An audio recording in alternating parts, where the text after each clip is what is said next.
très contente. La vision des Congolais engagés, comme Maman Jetty l'a dit tout au début, c'était nous voulons zébrer des institutions. Vous connaissez les zèbres, c'est blanc, noir, blanc. Donc nous disions homme, femme.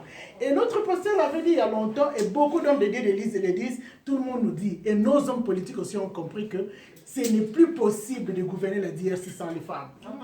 Ce n'est plus possible de faire des choses sans nous. Et notre organisation, nous nous sommes donné l'objectif de 2018. Malheureusement, nous nous sommes dit, nous venons aux élections locales. Et vous savez ce qui s'est passé, nous voulons venir aux primaires. C'est-à-dire, nous voulons nous habituer au peuple. À la base, malheureusement, il y a Gentini, le FCC qui est la majorité, a fait ce que vous savez, nous n'avons jamais eu les élections locales.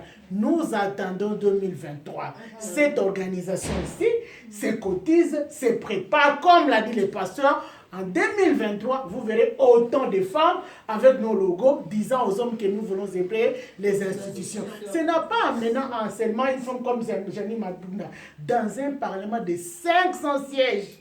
Vous dites, on met la présidente est une femme pour nous faire taire, pour nous fermer la bouche, et tous les sièges là, c'est pour les hommes. Qu'est-ce qu'une femme peut faire dans un... Vous savez vous-même que les lois ne passent que par vote. Quand les hommes sont majoritaires, n'est-ce pas qu'ils vont toujours rafler toutes les lois? Donc les femmes ne se retrouvent pas. En fait, je devais parler des instituts, de l'indépendance, excusez-moi, j'essaie un peu de faire des résumés de tout ça parce que je sais que l'AMC donnera la parole aux invités avant de partir, nous sommes pratiquement à la fin. Comme je dirais une partie de l'indépendance, et Maman Gabrielle viendra me compléter. Vous savez vous-même que ça fait 60 ans que nous sommes indépendants. Le Congo est indépendant depuis 60 ans. Vous savez vous-même que les indépendants à 60 ans, si on peut comparer le Congo à un homme de 60 ans. C'est un micro, sorry. Donc, vous savez quand même, un homme de 60 ans, c'est un homme mûr. Un homme qui a vécu, un homme qui a travaillé, qui a construit, qui est en train maintenant d'apprécier le travail de sa jeunesse. Mais, quand vous pouvez regarder là chez nous, là, le Congo a 60 ans, mais il a l'air d'être comme si il est encore dans les ventres. Ne parlons même pas d'un bébé. Parce qu'un bébé, ça fait des bruits pour dire « je suis là ». Le Congo, lui, il est là dans le ventre. Alors moi, je suis politique. Je suis souvent invité dans des réunions où j'ai la chance d'avoir des oratrices du genre « mon pasteur à moi ». Quand elle parle, vous avez la foi. Mais quand vous voyez nous voyons les faits. Je suis politique, je vois le fait. Jusque-là, il n'y a encore rien au Congo, à part des mises en scène. Et désormais, j'appelle mon pays le pays de mise en scène. C'est-à-dire quoi? Depuis un moment, nous vivons deux groupements politiques.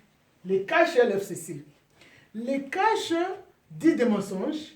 Le FCC aussi dit des mensonges. Et les gens se battent sur base des mensonges. Et malheureusement, je dis toujours dans nos réunions, chaque politicien a sa base. Maintenant, il y a Congo. L'autre organisation s'est décidée à Congo.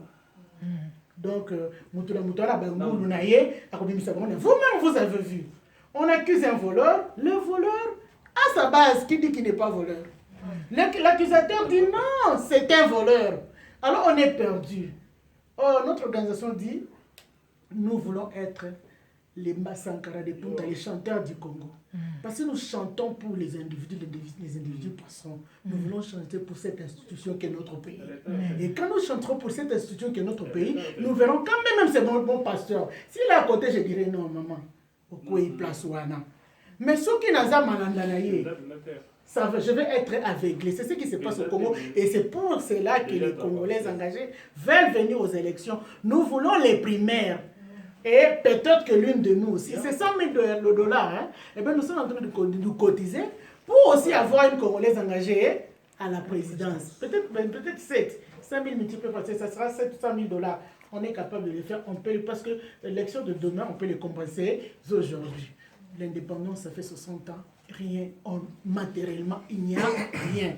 Spirituellement, nous voyons les choses avec les pasteurs. Même matériellement, il n'y a encore rien. L'opportunité, l'occasion pour nous d'interpeller les chefs. Toutes les promesses que les hommes et les femmes de Dieu ont vues. Tous les rêves qu'ont eu les Congolais lors de votre avènement. Devons-nous continuer à rêver? Est-ce que nous devons continuer à rêver parce que nous voulons du concret? Nous disons que notre chef aille régulièrement, parce que ça, je vais peut-être relayer les voix des mamans qui ne sont pas là parce qu'on a eu des réunions. Notre chef est parti plusieurs fois à l'étranger. On aurait voulu qu'il parte au Bandundu, qu'il parte au Kassai. Ça, c'est notre souhait comme femme. Ça ne lui coûte rien d'être au Kassai. Ça lui permet seulement de toucher le fond, de voir la réalité de ses compatriotes du Bandundu, la réalité de ses compatriotes de l'Équateur, de Kisangani et de toutes nos provinces. C'est mieux que les chefs aillent plutôt chez nous, ça ne coûte rien au pays, parce que ces adversaires disent quoi? Ils disent que ça prend de l'argent d'amener un colossal de conseillers à l'étranger, mais ça ne coûte rien d'aller chez toi. Alors on les conseille de le faire. Il n'est jamais trop tard pour le faire, il n'est jamais trop tard pour écouter la femme que nous sommes. Allez-y plutôt. Dès l'année prochaine, parce qu'il ne vous reste pas beaucoup de temps, allez plutôt dans nos provinces. Allez écouter les cris, allez voir ce qui nous a fait pleurer, nous les Congolais engagés. Vous vous rappelez, il y a une femme qui a posté dans les groupes deux villages séparés par une rivière. Et l'école et l'hôpital et les cliniques ne se retrouvent que dans l'autre village. Et les enfants vont à la nage, même pendant la saison sèche. Qui n'a pas pleuré? Toutes les femmes ont pleuré. Si le président était parti déjà dans des provinces, l'argent, nous avons vu des procès de 100 000, des millions de dollars. Faire de ponts chez nous, nous avons les ciments, nous avons les barres de fer. Ça ne nous coûtait pas. Monsieur le Président, l'occasion pour nous, pour les 60 ans, de vous rappeler de faire votre travail. Vous avez toute une organisation. Vous avez notre pasteur que nous écoutons toutes, qui dit que vous êtes celui qu'on a appelé. Elle a retrouvé les promesses de Dieu en vous. Prouvez-nous que nous ne devons pas attendre quelqu'un d'autre, que c'était vous que nous attendons.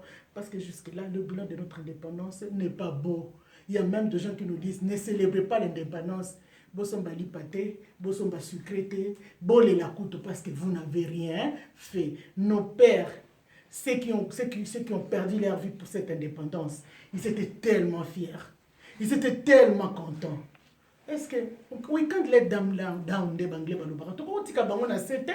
c'est nous qui n'avons pas suivi. Mais eux, ils ont vraiment fait leur travail et ils méritent notre respect.